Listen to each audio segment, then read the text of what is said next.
उज्ज्वल भवितव्य आपल्या मुलामुलींचं सर्वाधिक योगदान नॅशनल इंग्लिश मीडियम स्कूलचं होय। आदर्श एज्युकेशन सोसायटीचं national English medium school Nadgive उच्च शिक्षित अनुभवी स्टाफ 10वीचा 100% रिझल्ट, डिजिटल शिक्षण प्रणाली, सुसज्ज लायब्ररी आणि लॅबोरेटरी, स्पर्धा परीक्षा मार्गदर्शन, कला क्रीडा सांस्कृतिक क्षेत्रासाठी प्रोत्साहन आणि व्यक्तिमत्व विकास यासह अनेक सुविधा। प्री प्रायमरी ते 10वी आजच आपल्या पाल्याचा प्रवेश निश्चित करा।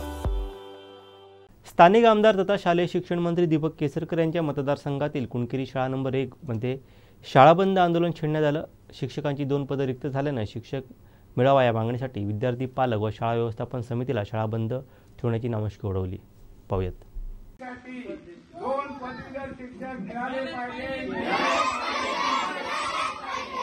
कुणकेरी शाळा नंबर 1 साठी 2 पदवीधर शिक्षक मिळाले पाहिजे। या आंदोलनाला राष्ट्रवादी काँग्रेस पार्टीच्या कोकण विभाग महिला अध्यक्षा अर्चना घारे परब यांनी भेट देऊन त्यांची समस्या जाणून घेत आंदोलनाला पाठिंबा दिला। दीपक केसरकर शिक्षण मंत्री म्हणून अपयशी ठरले हे यावरून सिद्ध होत आहे। त्यांनी वेळीच ही परिस्थिती सुधारावी, अन्यथा मंत्री केसरकर यांच्या निवासस्थानासमोर विद्यार्थी पालकांना घेऊन आंदोलन छेडावं लागेल असा इशारा अर्चना घारे परब यांनी दिला। शिक्षण विभागाचा जाहीर निषेध, 1 रुपयाचा कडीपत्ता, बोरके मॅडम झाल्या बेपत्ता। आज आपण इथे जिल्हा परिषद पूर्ण प्राथमिक शाळा कुणकेरी नंबर 1 या ठिकाणी आलेलो आहोत। इथे आपल्याला बोर्ड दिसतोय की शाळा बंद आंदोलन या सगळ्यांनी पुकारलेलं आहे। त्याच्यामध्ये आमचे छोटे सगळे मित्र, विद्यार्थी, ग्रामस्थ दिसत आहेत, सरपंच आहेत, लोकप्रतिनिधी आहेत, या शाळेवर प्रेम करणारे, या गावावर प्रेम करणारे ग्रामस्थ इथे दिसत आहेत। कुणकेरी गाव हे सावंतवाडी तालुक्यामध्ये येतं। महाराष्ट्राचे शालेय शिक्षण मंत्री दीपकजी केसरकर यांच्या मतदारसंघातलं हे गाव आहे आणि या मतदारसंघाचं नेतृत्व करत असताना शाळांमध्येच ही परिस्थिती आहे। प्रत्येक ठिकाणी शिक्षक नाहीयेत आणि आज आपण बघितलं की ग्रामस्थांचा आणि लोकप्रतिनिधींचा उद्रेक झालेला आहे। सगळे इथे शाळा बंद आंदोलन यांनी केलेलं आहे। अतिशय वाईट परिस्थिती आज शिक्षणाची झालेली दिसतेय। खरं तर आज या जिल्ह्यामध्ये 1118 जागा या शिक्षकांच्या रिक्त आहेत आणि मुलांना योग्य प्रकारचं शिक्षण मिळालं जात नाही। आपली कोकणातली मुलं, डोंगराळ भागातली मुलं अतिशय हुशार आहेत, गुणवत्ता त्यांची चांगली आहे, पण त्यांना योग्य वेळी योग्य शिक्षण मिळालं पाहिजे, नाहीतर आपली भावी पिढी कशी होईल याचा विचार पण आपल्याला करवत नाही। मग अशा वेळेला ह्या शिक्षण क्षेत्राकडे बारकाईने आणि अगदी सिरियसली बघणं गरजेचं आहे। आज एवढी पदं रिक्त असताना ती भरती 10 वर्ष झाली, शिक्षक भरती का झालेली नाहीये? आज आमच्या सुशिक्षित बेरोजगार कितीतरी बेरोजगार आहेत, जे डीएड झालेले आहेत, बीएड झालेले आहेत, ते घरी बसले, ते वाट बघतात आमची भरती कधी होणार, पण अजून त्या सुशिक्षित बेरोजगारांना कोणतीही ऑर्डर नाही मिळाली। त्यांच्यासाठी जर ते काम करायला तयार आहेत, कमी पैशांमध्ये पण काम करायला तयार आहेत, मुलांना शिक्षकांची गरज आहे, त्या बेरोजगार विद्यार्थ्यांना किंवा शिक्षकांना मुलांची गरज आहे शाळेत, तर ते का नाही निर्णय घेतले जात हा मोठा प्रश्न इथे पडतो। आणि पुढच्या आपल्या भवितव्याच्या दृष्टीने, आपल्या मुलांच्या भवितव्याच्या दृष्टीने याच्यावर निर्णय झाला पाहिजे। सातत्याने सगळे आवाज उठवत आहेत, प्रत्येक शाळा बोलते, मग ह्याच्यावर निर्णय का होत नाहीये? तर आम्हाला असं वाटतं कुठेतरी आपण आंदोलन करावं लागणार आहे आणि आम्हाला वाटतं ह्या सगळ्यांच्या सहकार्याने किंवा सगळ्यांची म्हणणं आहे की आम्ही अजून मोठं आंदोलन करू। तर प्रत्येक ठिकाणी शाळांमध्ये हे म्हणणं आहे, तर माननीय दीपक भाई केसरकर यांच्या ऑफिस समोर किंवा घरासमोर हे आंदोलन करावं लागणार, त्याच्याशिवाय त्यांना जाग येणार नाही असं मला वाटतंय।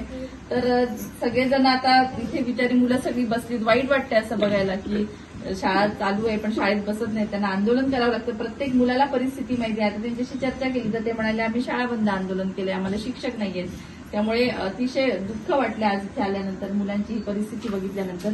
तर नक्की आपण याच्यासाठी आवाज उठवूयात आणि आम्हाला शिक्षक मिळालं पाहिजे, हाच तुमचा एक सगळ्यात महत्वाचं मागणी आहे।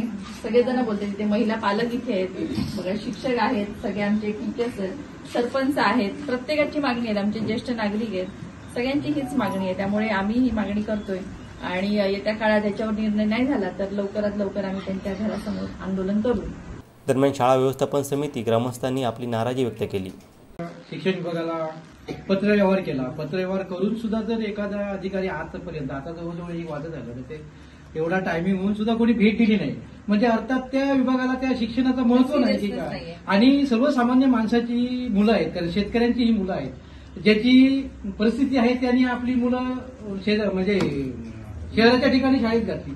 पण सर्वसामान्य माणसाला प्राथमिक शाळा ही गरज आहे. आणि अशी असताना सुद्धा प्राथमिक शाळा जर बंद झाल्या तर भविष्यात आमच्यासारख्या सर्वसामान्य माणसांनी, सर्वसामान्य शेतकऱ्यांनी करायचं का, हा प्रश्न फक्त आमचा त्या शिक्षण मंत्र्यांना आहे. आणि तुमच्यापासून आता यांनी सावंत साहेबांनी सांगितलं तशी अगदी 6 ते 7 किलोमीटरच्या अंतरावर कुणकेरी गाव आहे.